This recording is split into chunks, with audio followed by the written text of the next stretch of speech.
This is Rob Tebbutt for Boxing Social in association with Betfred. Joined here today by Dominic Ingle. We're down at BXR in London ahead of Billy Joe's. Well, it's after Billy Joe's public workout. How are you, Dom? How you doing, Bob? What did you call me? Rob.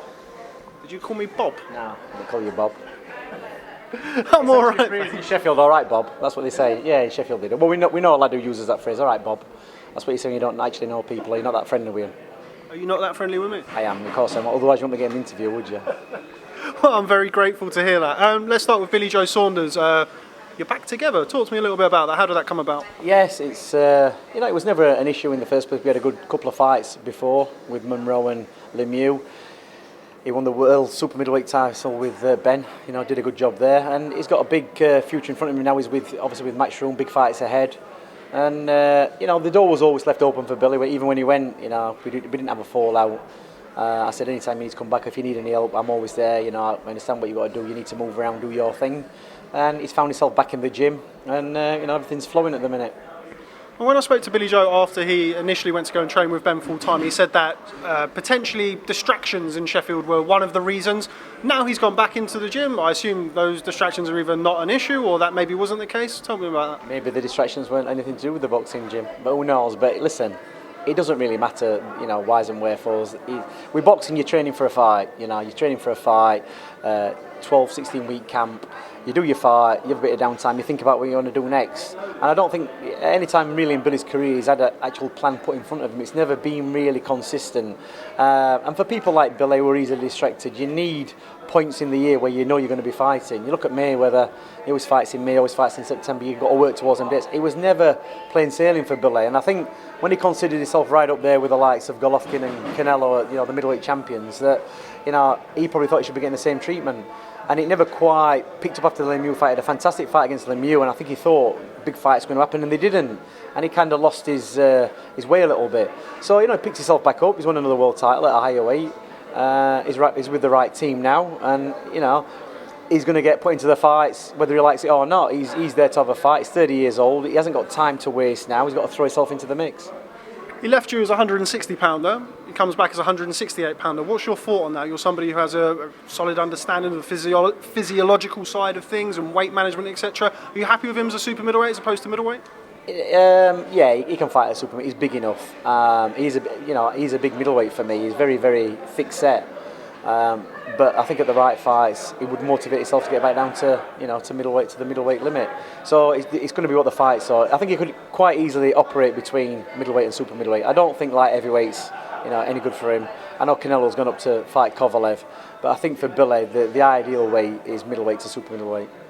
When you have a fighter and he goes away and spends a camp with another trainer and then he comes back, what's that like for you? Do you kind of try and iron out habits that he's potentially learned elsewhere, or what's that like? No, because he hasn't got any bad habits. He came to me from Jimmy Tibbs. He was a ready-made product. So what you're trying to do then is just embellish what he's already got. You can't change him.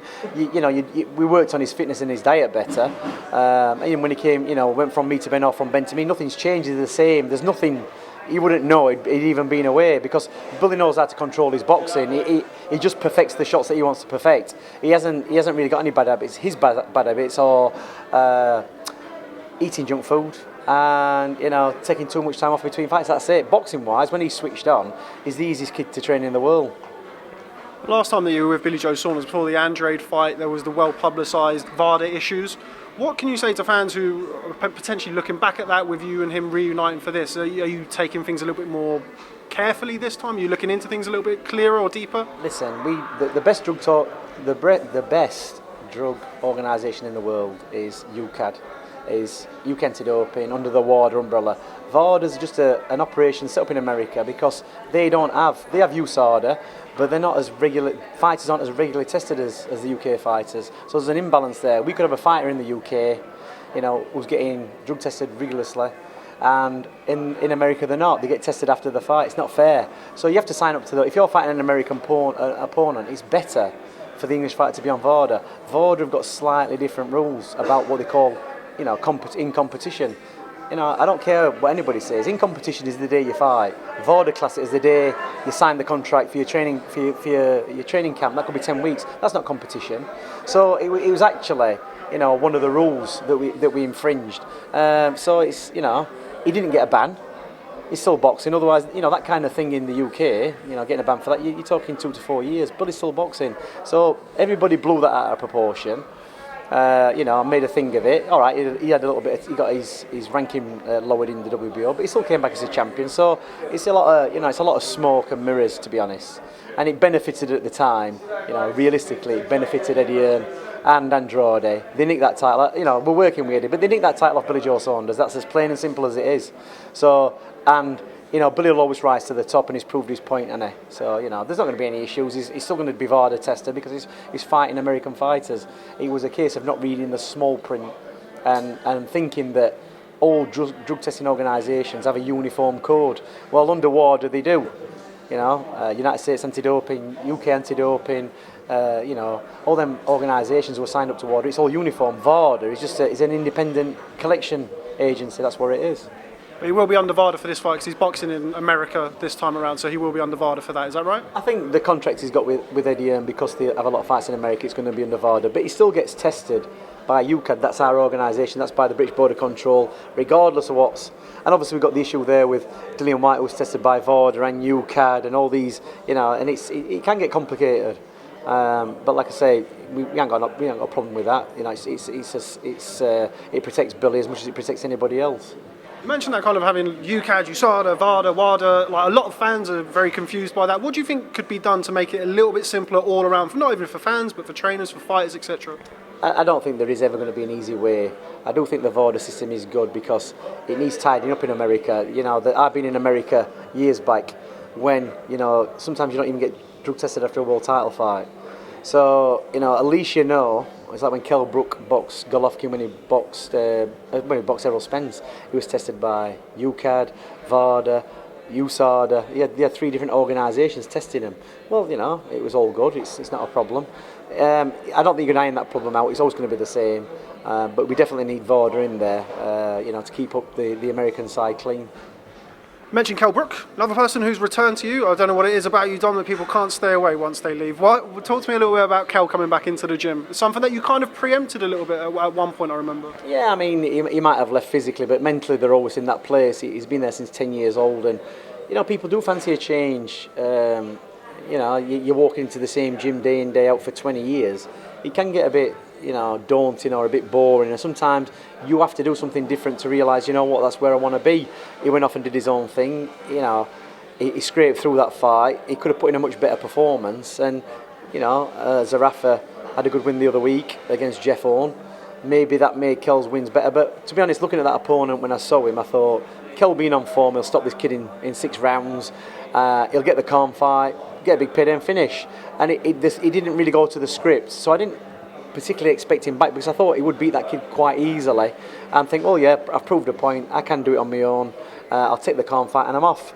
But it didn't work out that way, but it very rarely does. I said this to the fighters a lot, there's very few fighters out there, one of them being Floyd Mayweather, who can actually train themselves, who probably know more than the trainers.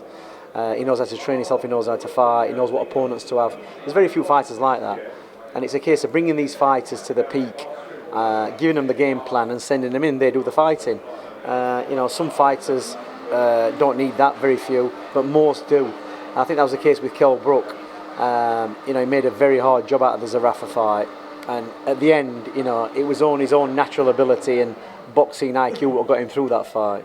It could have easily been another Jeff Owen situation, to be honest.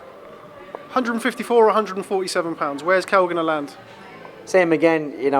For this fight, it's probably going to be 154. For the right fight, if Khan comes along or the bigger fights, the other fights at 147, he will motivate himself for the right people, for Crawford's, them type of guys. He's still talking about Errol Spence. Maybe he does, maybe he doesn't. He can still make 147. It's going to be hard, but there's always that motivating factor of wanting revenge or wanting to prove to people that he can get down to 147, and he can.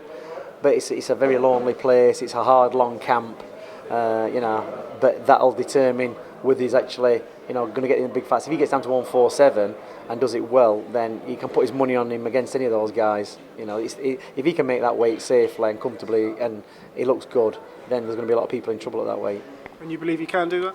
If the right fights come along, he can. If it's the right fight to motivate him, he's not going to do that for anybody. It's got to be the fight, what wets his lips, what motivates him, what puts the fear of God into him, and most of all, what's going to get him the most money.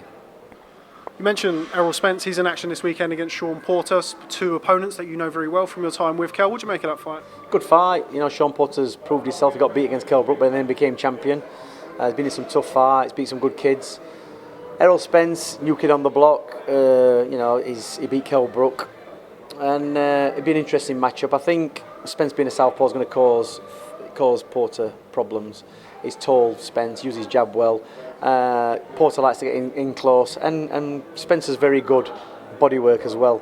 So it's going to be difficult for Porter, because if he's on the outside, Spencer's going to catch him with the long shots. If he comes inside, it's not a difficult place for Spence to work either.